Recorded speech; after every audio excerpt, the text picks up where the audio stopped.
Good to see all of you who have decided to join this morning.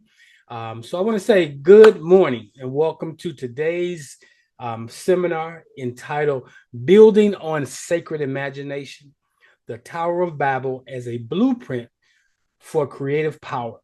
My name is Asar, and I'm honored to guide you through this journey today into a deeper understanding of an ancient story that carries profound wisdom for our lives today.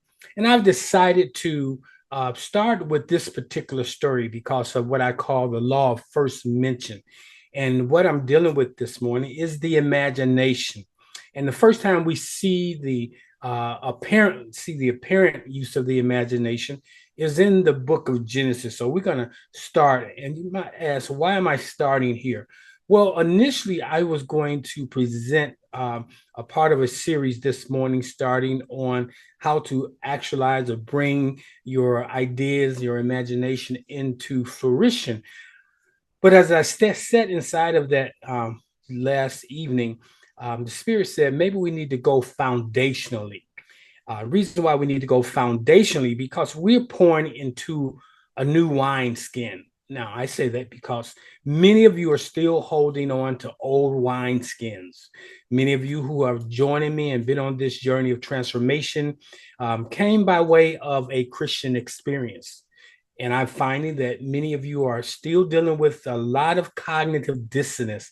And I've kind of prayed about that. And I come to the conclusion that the reason why we are continuing to have this cognitive dissonance is because we continue to try to hold on to the old and incorporate the new. But I challenge you all this season as we move into this new teaching season from September to June is our traditional teaching season. I want you to begin to embrace the teachings inside of a new container. So it won't be filtered through that old container. Now, that's easier said than done, but we want to keep that in mind. You can't hold on to the new, to the old, attempting to embrace the new. And that's causing a lot of problems for a lot of you all as you grab this information, try to take it to action, but you have roadblocks, you have challenges. Many of you are still engaging in conversations with individuals who have no clue about what you're talking about or trying to lasso you back into old conversations. And as long as you continue to do that, you're going to be double-minded. And we know that the scripture tells us that a double-minded person is unstable in all their ways. So we want to bring some stability to the way we think. And the more we have stability, the more focused we are, and the more powerful we are in our manifestations. So my goal today is to peel back the layers of the Tower of Babel story. All of the narratives that we have in what we call the Holy Bible are stories. And we have to stay true to that. And the vast majority of them have no historical significance. They cannot be located, they cannot be verified because they're stories.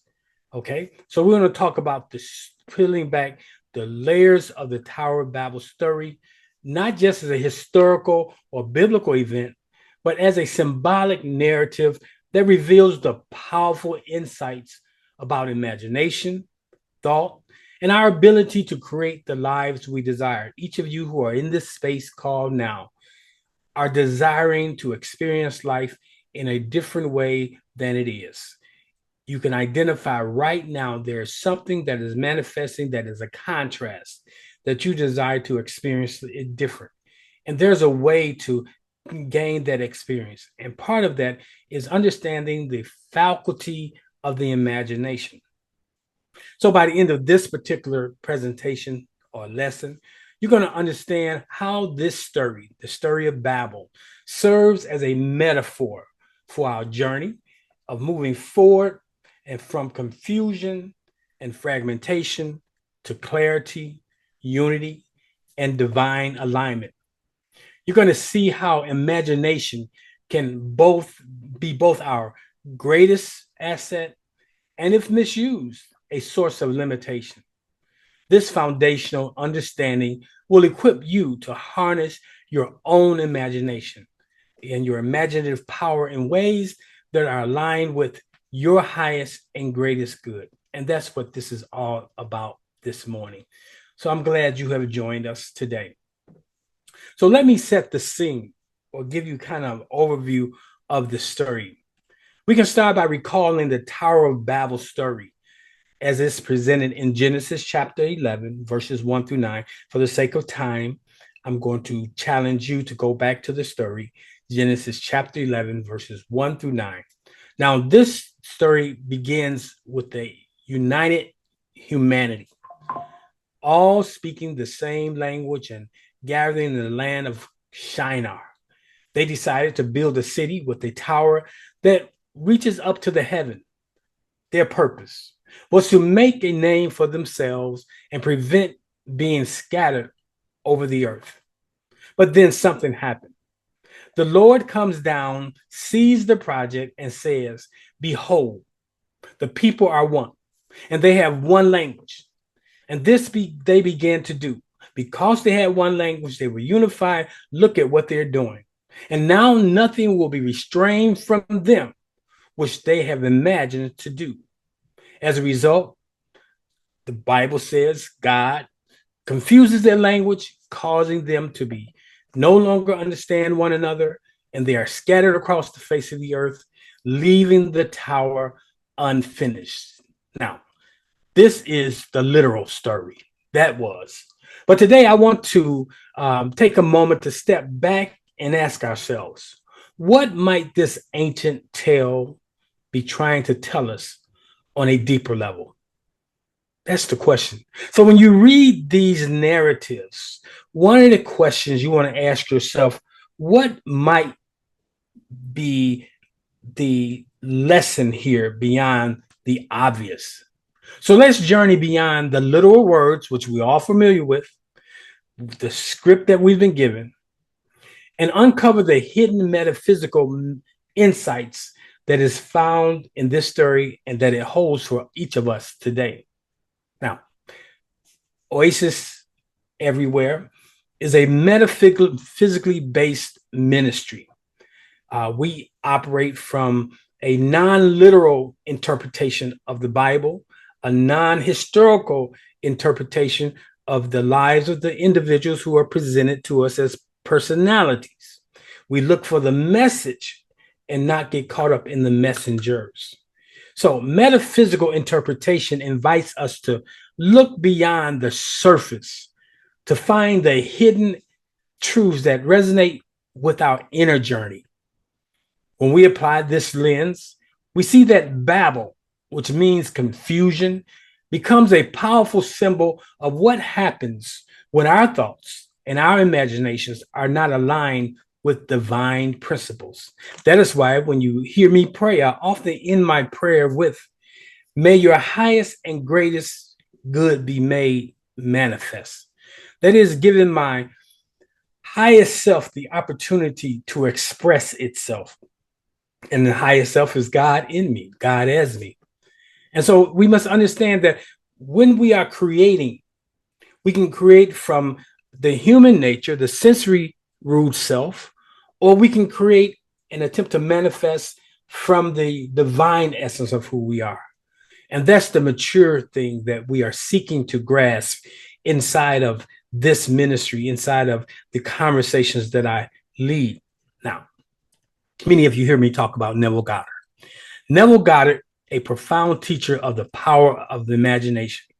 He often stated, man is all imagination. And he says, God is man and exists in us, and we in him. The external body of man is the imagination, and that God himself, so this is what Neville tells us, that God is man and exists in us, and we in him. And that's why we read in the scriptures, I and the Father are one. That's why we read, let this mind be in you that was in Christ Jesus. That is, not only should we recognize that we are in God or source, but source is in us, and that we should think like source and not think as mere human beings. So I like Neville because what he gives us reinforces that our imagination is the divine creative force within us. And we're going to see there's a scripture that says, John 1:1, in the beginning was the Word, and the Word was with God. And it goes on to say that there's nothing that was created that was not created by the Word. And what's foundation to the Word is the imagination. So I like to read John 1:1, like, in the beginning was the imagination. And there's nothing that was created without the imagination. So that's why I like Neville, because he reinforces that our imagination is a divine creative force within each of us. But when it becomes misaligned, we create confusion, fragmentation, and disunity, much like we see in this story, the story of the Tower of Babel.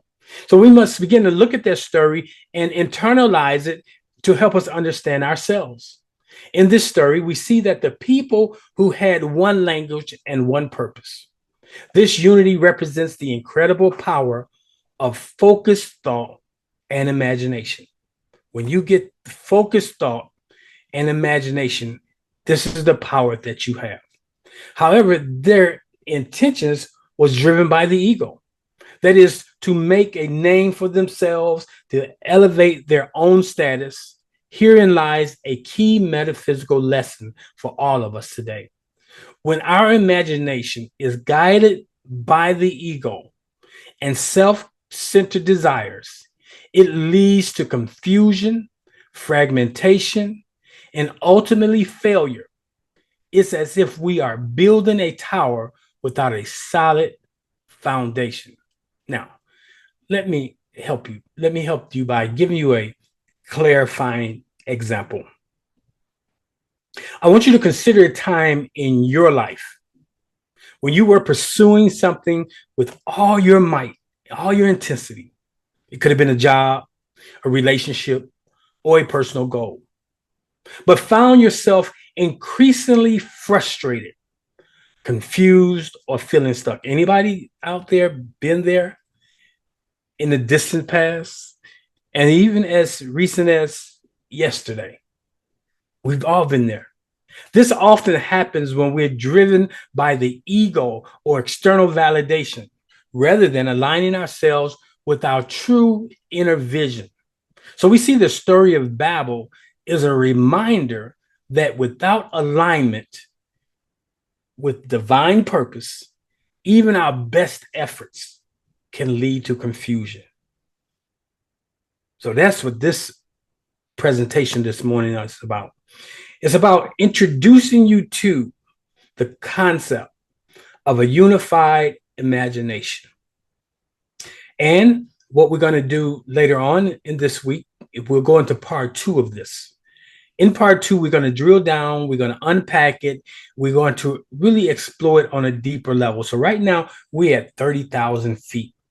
We're going to land this plane on Tuesday night, and we're going to go deeper into this. Now, let's go into the concept of the natural man versus the spiritual man, that you can understand the analogy that you see here in this particular narrative. In metaphysical teachings, there's a clear distinction between natural man and spiritual man. Okay, man is a spirit that possesses a soul and lives in a body. They always tell you that. Many of us over-identify with our natural selves because we identify with the container. We identify with the body. Now, the natural man represents our reliance on the 5 sensory self. Okay, that is, we rely on sight, hearing, touch, taste, and smell. Now, these are the very 5 things that marketing firms, marketers, salesmen, even teachers want to pull you in by. Your sensory. They want to find out what type of learner are you? Are you a visual learner? Are you an auditory learner? Are you a learner that learns tactilely by touch? And then they use that to pull you into the story, the narrative, to the decision. And so we have to know that the natural man is preoccupied with the visible and the tangible, leading to a belief that our power comes from the external world. And then that gives us a limitation because we attempt to create from the external world and realizing that things are created from the internal and presented to the external. So in contrast to the natural man, there's another man. And both of these persons reside in us. The spiritual man. The spiritual man represents the aspect of ourselves that connects with our higher consciousness, our God consciousness, our divine wisdom, our inner knowing. This part of us understands that our true creative power comes from within and operates beyond the limitations of the senses. The natural man walks in the sensory realm. The spirit man walks in the unseen visible realm. One of the statements given to us by Apostle Paul in 1 Corinthians 2:14, he captures it in this contrast by saying, but the natural man does not receive the things of the Spirit of God, for they are foolishness to him, nor can he know them because they are spiritually discerned. So you can't know the things of higher consciousness through the natural essence of who you are.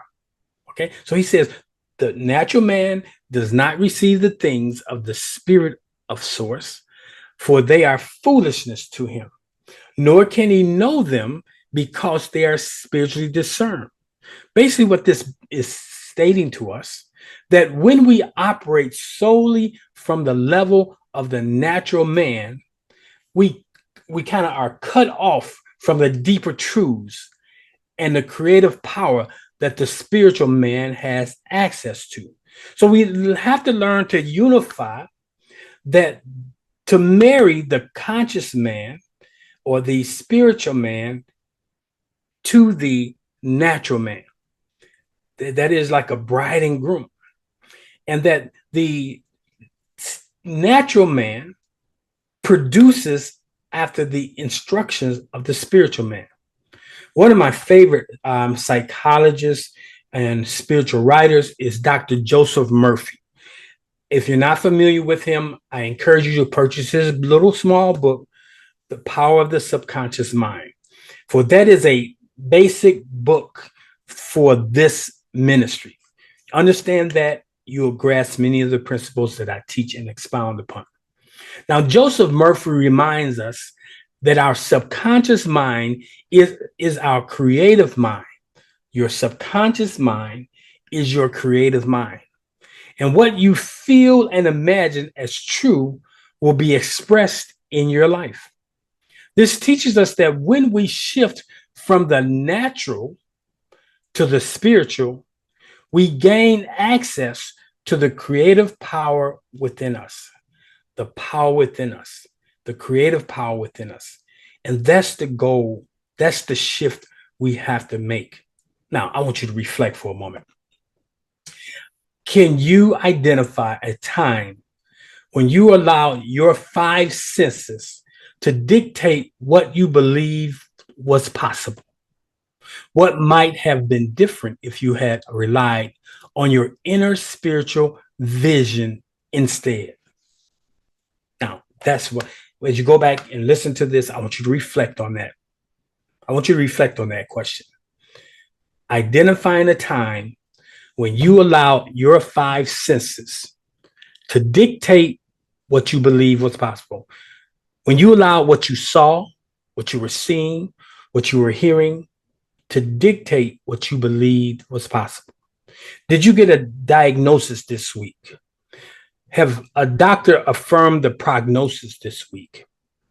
Have you looked at what's in your account and allowed what was in your account to become what is your financial status?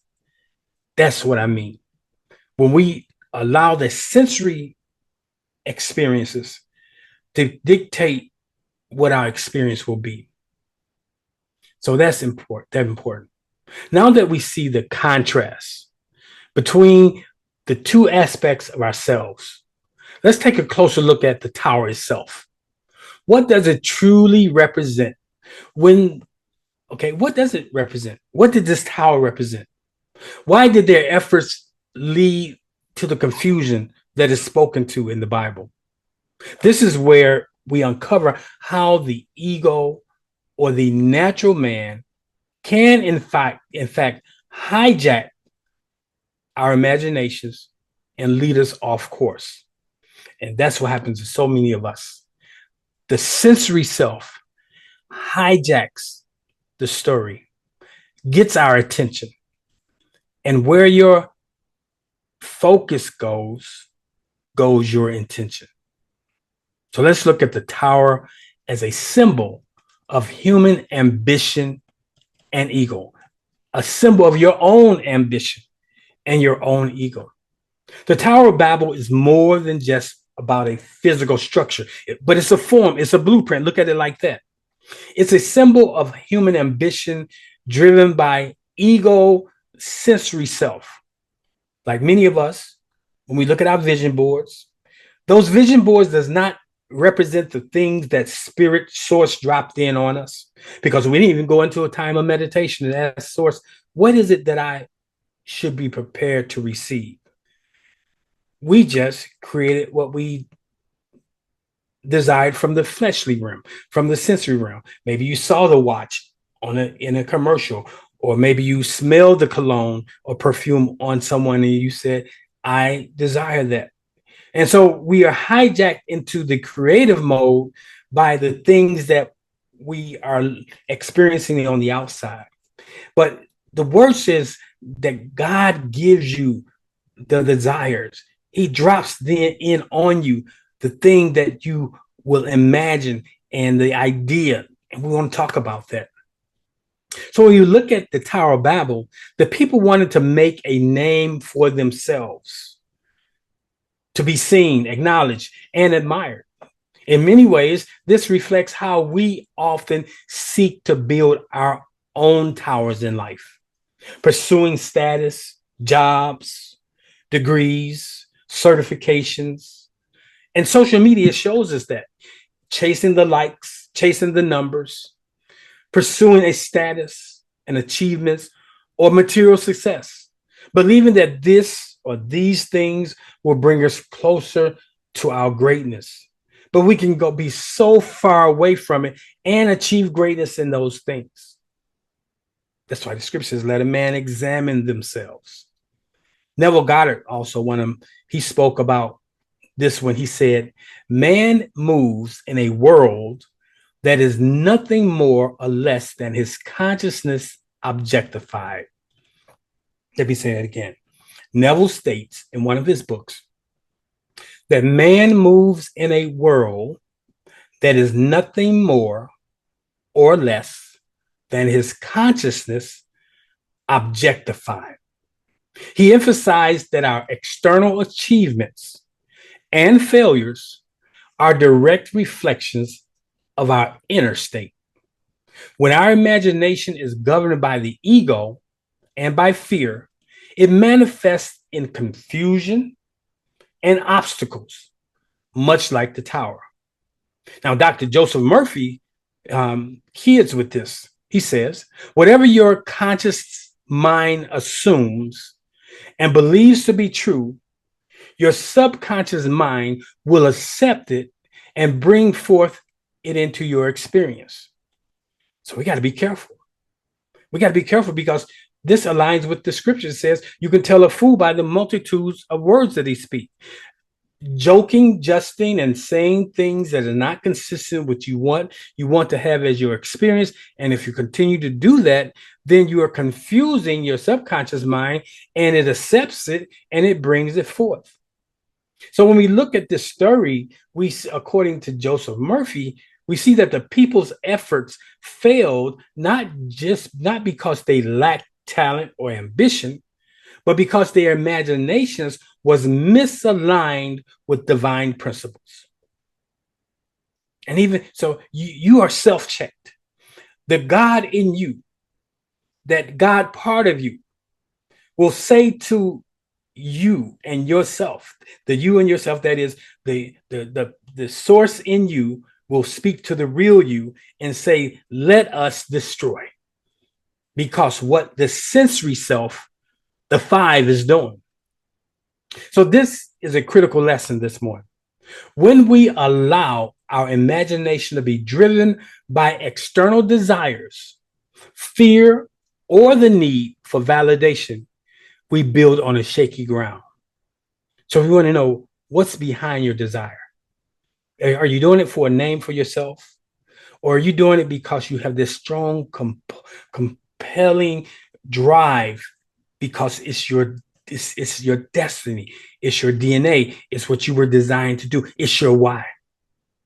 Interestingly, even though the tower was a product of the ego, there's something powerful about how the people work together. This brings us to the next key lesson this morning: the extraordinary power of unified thought and imagination. What happens when we focus our minds in harmony with a single purpose? Before I go into that, let me see if there's anything that's here in the chat that anybody is saying. Okay. Myrna says man equal mankind. Love that. And we have to move away from being mankind. Have to be spirit kind. We have to understand that we're divine. And so we have all these things being stated by people, but they're just statements. They have not stepped into what's behind it and what's required of you to stand inside. Like people within our community, Black community, people are saying queen and king, but they're doing pauper kind of stuff, living as jesters, court jesters. But when you truly take on the mindset of a king, when you take on the mindset of a queen, you move through life very different. One of my favorite scriptures says, see a man who is diligent in his business. He shall stand before kings. He will not have an audience with mere men or mere paupers. So look at your audience. If your audience are paupers, if your audience are mere people, and I'm not talking just about the people that you're called to deliver to, but I'm talking about the people you walk with. It tells you a lot about who you are. So that's important. So before we go any further, make sure you're dropping in questions, ahas that may come up. Let me look over here on the YouTube side of the house. I see we have about 8 people watching the live. And I want to say good morning to you all. You're welcome. Go ahead. Don't remain anonymous. Drop in something. Say good morning at least. Now, let's dive into what happens when we focus our minds in harmony with a single purpose. This is the power of a unified thought and imagination. And many of us, we have 60,000 thoughts throughout the day that take us everywhere. And we need to learn how to harness our thoughts. One of the most powerful aspects of the Tower of Babel story is the emphasis on unity. The people had one language and shared a goal. This represents the incredible power of unified thought and imagination. When our thoughts, beliefs, and intentions are in harmony, we have the power to create incredible outcomes. Now, when we look at the story of what's going on within the African American community, the people in the diaspora, if we can unify. But here's the problem. We don't want to just unify around our phenotype, our Blackness. We want to unify in alignment with what represents the highest and greatest good for our people group. And until we can identify that, unification should be out of the question. Don't just unify for the sake of mobilization. Let's make sure that we are unifying and we're operating from the same principles. Now, when we look at in this story, we see this represents the power of the unified thought and imagination. When our thoughts and our beliefs and intentions are in harmony, in resonance, we have a power to create incredible outcomes. We can look at the conversation that was given to us by the master teacher, Jesus. He teaches that this principle, which is found in Matthew 18 and 19, again, I say to you that if two of you agree on earth concerning anything that they ask, it will be done for them by the Father in heaven. This emphasizes that unified thought, whether within ourselves or in agreement with others, holds immense power. But let's talk about unified thought within ourselves, because it's difficult to find people to align with you and unify with you on a long-term basis. But there's two you. There's a spiritual you and there's a human you. If these two can touch and agree on anything, it shall be done. If your spirit self and your human self can align and touch and agree, have the unified thought, there's a power that comes from this. Now, Neville Goddard, he elaborates on this and he states, an awakened imagination works with purpose. An awakened imagination works with purpose. It creates and it conserves the desirable and transforms or destroys the undesirable. When we align our imagination with divine purpose, our creative power is limitless. Aligning our imagination with divine purpose. That's why we spend time in meditation. That's why we enter in and we shut the door that the outside stimuli, what you're experiencing, which is real, don't go into the most holy place. You go in there and you go in there with a clean slate. That is, you have disconnected from the realities of the realm of the senses. Now, take a moment and reflect. What dreams or goals do you have that could benefit from aligning your thoughts and your imaginations with a divine purpose rather than just personal ambitions? Now, many of what we're doing is a personal ambition. And it doesn't say you can't have some personal ambitions, but you don't want your personal ambition to be your pursuit when you've never really been in pursuit of what you were designed to be, do, or have. That's important. That's important. Now, the key takeaway from today's introduction. This is only an introduction. We're going to drill deeper into the imagination, because everything that has been created, will be created, is created from the faculty of your imagination. So we have to understand the imagination. We have to understand that your imagination is God. And it's through our imaginations we've created this term God. So the key takeaways from this morning's introductions.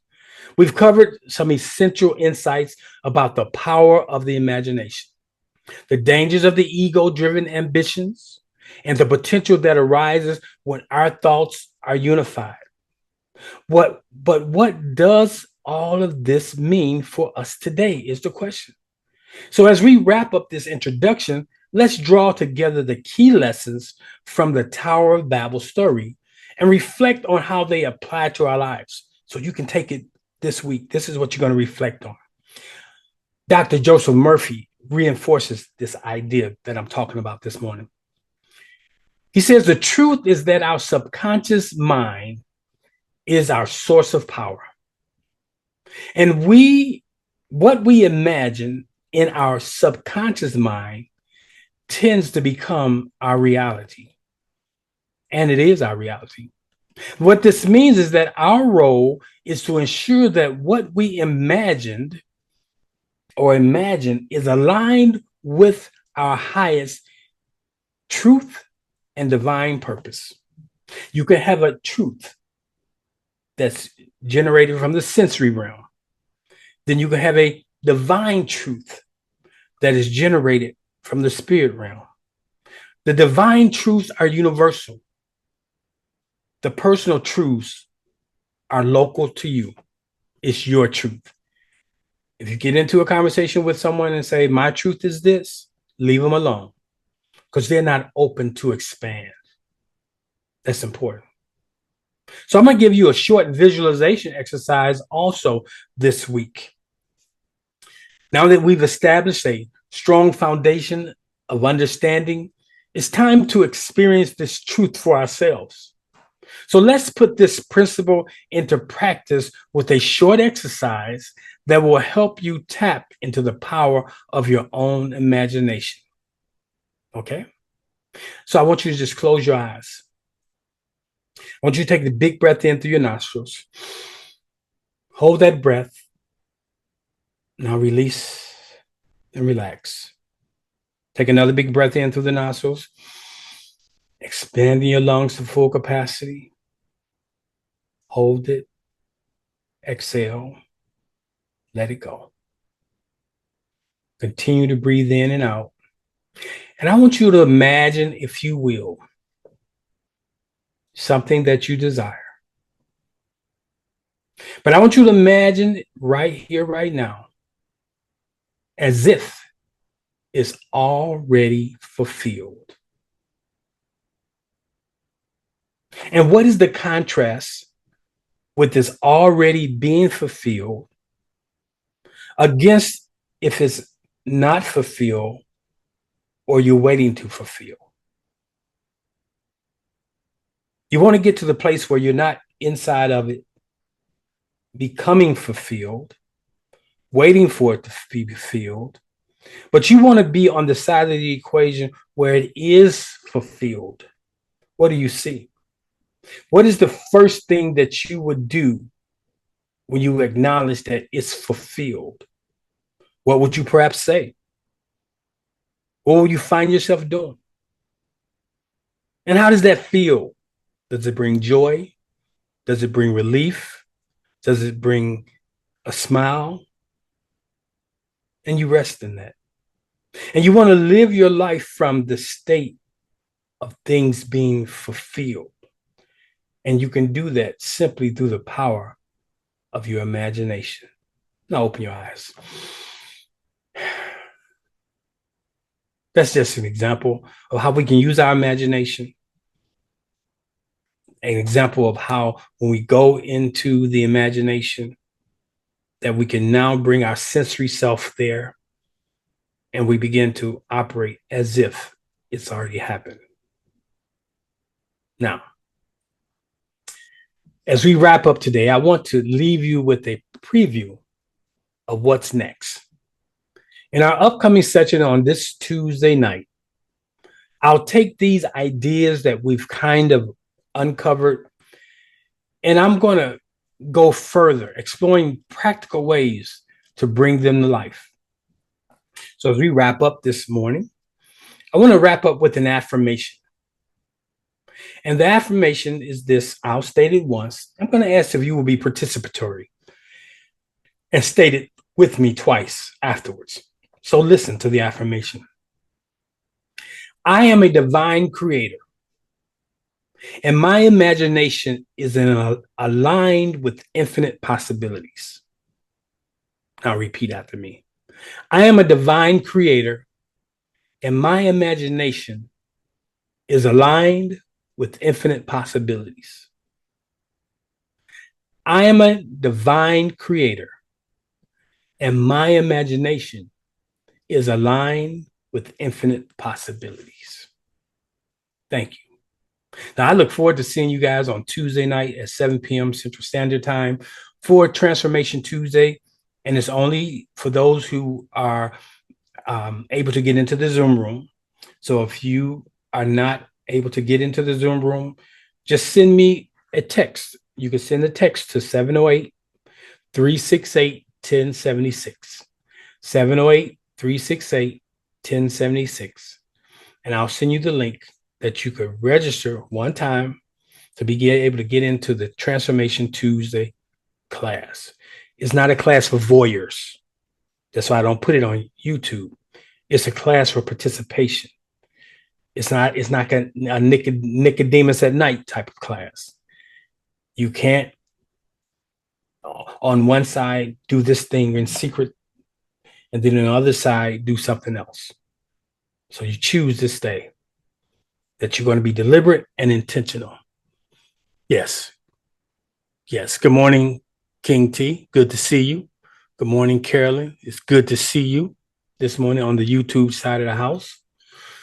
So before we close this morning and go into the green room, I want to thank each of you who have joined us. And I don't believe this is a waste of my time. I believe I have not squandered my pearl. I've dropped this in on you. So as we wrap up another Serendipity Sunday, I want to thank you and take a moment to express my deepest gratitude for everyone who keeps showing up on Sunday.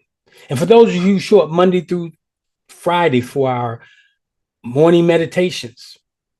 And for those of you who are just taking it from information to transformation and showing up on Tuesday night, I thank you for showing up in these sessions. And that tells me that you find value because you keep coming back. Your presence is what makes this community so powerful. So every week, I create this space for growth, for healing, for spiritual transformation. And to continue offering these experiences, I rely on the generous support of those who feel moved to give. Your contributions help me to cover the costs, the technology that I use to make it seamless, and the outreach that I partake in throughout the week, ensuring that we can keep these seminars and workshops, prayer lines, all going. So if you found favor or value here today, I invite you to consider giving back. Now, I'm being deliberate and intentional because I believe many of you have good intentions. You're going to say, when I get around to it, I'm going to sow a seed into what I've received today. And the week goes by and there's nothing. For the number of people that engage me on a consistent basis, on the average week, I may receive 2 to 3 donations. Now, the size is not important to me, but it's the fact that someone has taken time to say, I have found value and I want to give some value. So don't take it for granted. If this has value to you, where we put our money tells our conscious, unconscious self, this has value. So if you put nothing into it, don't expect to get anything out of it. You cannot backdoor engineer this thing. So I thank you. So I invite you to consider giving back, whether it's a one-time donation or a regular contribution. It all makes a difference. You can donate easily through our website, oasis-everywhere.com or oasisspiritualcenter.com. And you can go over to the giving tab, and then you could find the mode of giving that allows you to transmute what you have in your possession into the ministry. Or if you want the most expeditious way, you can use Zelle or Cash App. And you simply type in the phone number of the ministry. And that number is 708-368-1076. 708-368-1076. So thank you for being part of this journey today and for your financial support that you feel called to offer. Together, we're building something beautiful, awesome. Circulate, circulate, circulate. So let us step into the green room. For those of you who want to stick around, you can do so. For those of you who just got the lesson and feel that's enough, that's cool. So let me go through inside the green room. I allow some dialogue. We are right at 9:52, so we have a couple minutes. So I'm looking here. Cheryl says, so how do you know what you are designed to do or have? And that is important. That's the starting point. And I've kind of spoken to that in the past. A good way of identifying it is the thing that when you were even a kid, you thought about when it grabbed your attention. It may have been someone who were doing a certain thing, and you had no uh, idea that you could do that, but that got your attention. It's simple as sometimes you can sit with someone who understand some of the crafts, like individuals who understand astrology, or persons such as myself. I deal in numerology. This is a craft that I have, and it helps me to look at example. When you are born, you're born under a certain constellation, or you're born under a certain card, or cards. That's what we call them, playing cards, but they're nothing to play with. And inside these cards, so some people call, some have tarot cards, but I use the 52 deck that we play bid whist with. It's not a game, people, but those cards tell us something. The card can tell you your design, like my card tells me my design. That's why I'm in this conversation of teaching. When I never thought I would be in this conversation of teaching, because I was kind of like Moses. I wasn't, I didn't grow up, I didn't have the best command of the English language. But when I went to the military, an incident, what I call it, it's an incident that a bridge of incident. While on the bridge of incident, joining the military, I thought I went into the military to become an aircraft mechanic, which I actually did, but I ended up becoming an instructor. I went through instructor basics, and ultimately I became the instructor of the year. But I never would have thought that, because like Moses, who me. But here's what I'm saying to you: when you have a divine design, source will give you bridges of incidents to get you there. So one of the things you have to sit inside of. So for many people, they're not able to tune in and tap in directly to source.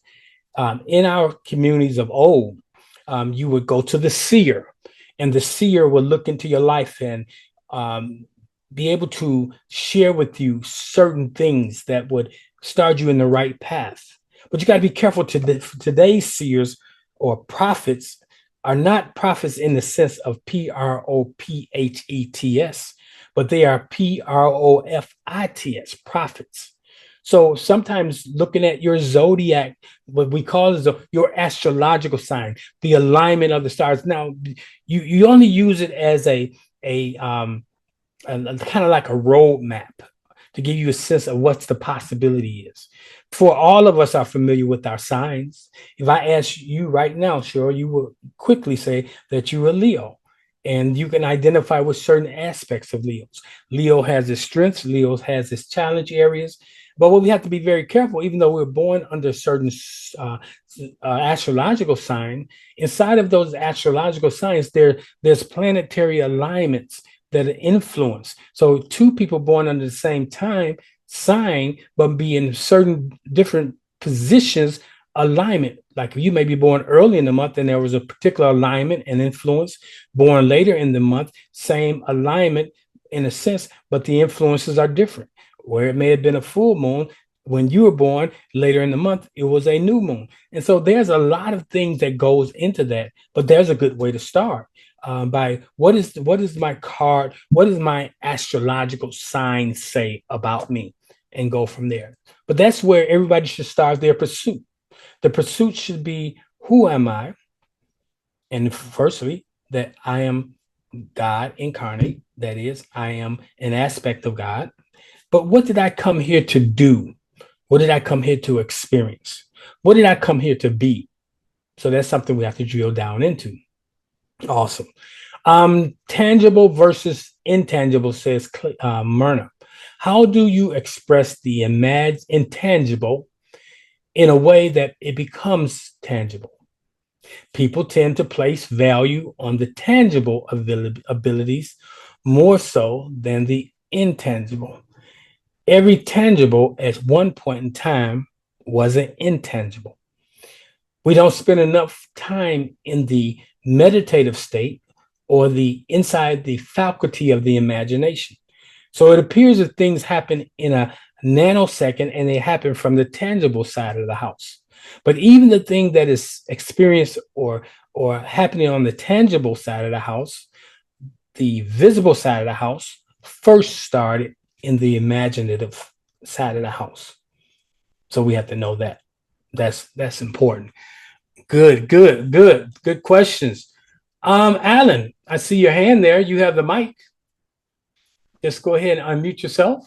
I'm unmuted. Good day, sir. Yes, it Love is. and light to you and to everyone. Mhm. Could you help me understand conscious objectiveness? So say that again. Could you help me to understand conscious objectiveness? Conscious. So let's break that down. Conscious is basically aware. Conscious is more of the sensory self, what we see, what we hear. Okay. And then objectiveness, to be objective, to versus, I like to contrast it against subjective. Okay. Something is subjective based on what the meaning that you give it, your experience. Objective is to maybe look at that. There's another way to see this, another way to interpret this, another way to experience this. So conscious objectiveness, meaning that the things that we see, that we view them in an objective way. Here's an example, especially when it comes to bridges of intentions. Bridges of incidents. Bridge of incidents, consciously objection can say that things are always working out for me, even when they don't appear. Conscious subjectiveness is this happens, so this means that.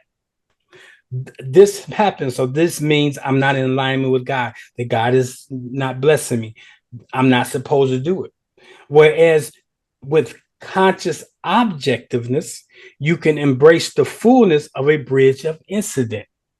You can then begin to fully integrate that scriptures that says that all things work together for the good of those who love the Lord or the law and are called according to his purpose. That means no matter what thing transpired on the outside, how I define it objectively will dictate what's going to come next. That's important. Did that kind of help? Yeah, I got you at the end. I appreciate Excellent. that. Excellent. Good question. Good question. Awesome. Looking down through it. Good to see you all this morning. Got quite a number of people in the Zoom classroom this morning. Is there any other feedback or aha moments? Anything anybody wants to share? Let me look over here in the YouTube channel. You guys feel free on the YouTube channel to just go ahead and type in something if you have a question, concern, or something you want to share. Go ahead and do that. I see Rachel. You said imagination is. Is there something else coming behind that? If you don't mind, Rachel, I'll bring you live. Oh, there you go. I see your hand there. Good morning, Rachel. How are you this morning? Good morning. I was typing and I ended up hitting enter before I finished. Okay. But when you said imagination is source, and I was just saying that everything, it's good to know. I mean, when you brought that out, that everything began with the thought, with sources of imagination, because source is imagination, and everything began in the mind of source. Mm-hmm. Mm-hmm. Or is that you? Did you have something else on that? Yeah, that was it. So here's the thing. We say that, but we haven't really integrated that into the power of its potential. When we begin to understand, okay, first of all, we got to get rid of this term God, because the term God takes us into a religious conversation. It has religious overtones. It becomes a phenotype of a male. In many cases, it's a white male. Now, I'm not getting into the conversation about it being a white or black. I'm getting into the conversation that God is a spirit, or source is spirit. And if we really want to worship it, we must worship it also in spirit and truth. And the truth is that source is not a person, but source represents two persons, you and I. And so the power of knowing that source is imagination. The source of all things is imagination. Proof of that, John 1:1. In the beginning was source. In the beginning was the imagination. And without the imagination, without source, there was nothing that exists that came into existence. Now, there's an ancient Kemetic teaching that hasn't been unpacked because many of our Cometians or Kemetic thought people don't really want to align or study the scriptures to see how our scriptures are really the fruit of Kemetic thought. There is the netter called nun, N-U-N. And this netter is represented as a individual kneeling, and you see water flowing behind it. And this netter, nun, represents zero field. That is the field where everything exists before it even comes into existence. The field of possibility. The imagination is that. The imagination is the field of possibility. If we can imagine it and hold it using the principles, we can experience it. So I'm going to walk you through this over the next few weeks because I believe sometimes I give information with the assumption that you are where I'm at or know what I'm talking about. In many cases, many people are just starting this journey. And so I want to slow it down and back it up. So yes, go ahead. When we say imagination and mind, what and in reference to source, is that they're interchangeable, the same, or are we giving source a phenotype when we say the mind of source, of when we hear say mind of God? Okay, so mind is the engine of imagination. Meaning, so it's one and the same. So when I say imagination can be everything that is in the spiritual realm, unseen realm, which is the mind. And then when we influence it with the thought, and when we hold that thought and use words, now we generate an idea. And so now, and we speak it, it comes to existence. So the mind is the spirit. The mind is what we call God, but we don't use God. We use source. Source and mind, the divine mind, is all the same. Okay, does that bring clarity? Yes, it does. Thank you. Awesome. Okay, so y'all can stop being scared. Come on out here. Those who are on the YouTube channel, feel free to put something there. Those of you in the Zoom room, I appreciate your participation on this morning. Well, that's all I have today. I hope something has been said that's uplifting and encouraging. I will put this together and send it out along with a handout. So if you are in my mailing list, I'm going to send it to the mailing list that represents those people who attend Serendipity Sunday, those who attend Transformation Tuesdays. So that's the two lists I'm going to send it to. I'm not mass sending it. I'm just sending it back out to those who have been participatory in the past. So if you want to make sure you get it and you don't get my emails, send me a text. And that text could go to 708-368-1076. And I encourage you before I go that if you want to really get caught up to date, you can go to the website solutions, SOUL, solutionsforliving.com, and go over to the blog. There's probably about 90 or so blogs out there. Every day I begin to put them out there so you can look at the different topics and you will begin to be brought up to speed on this conversation.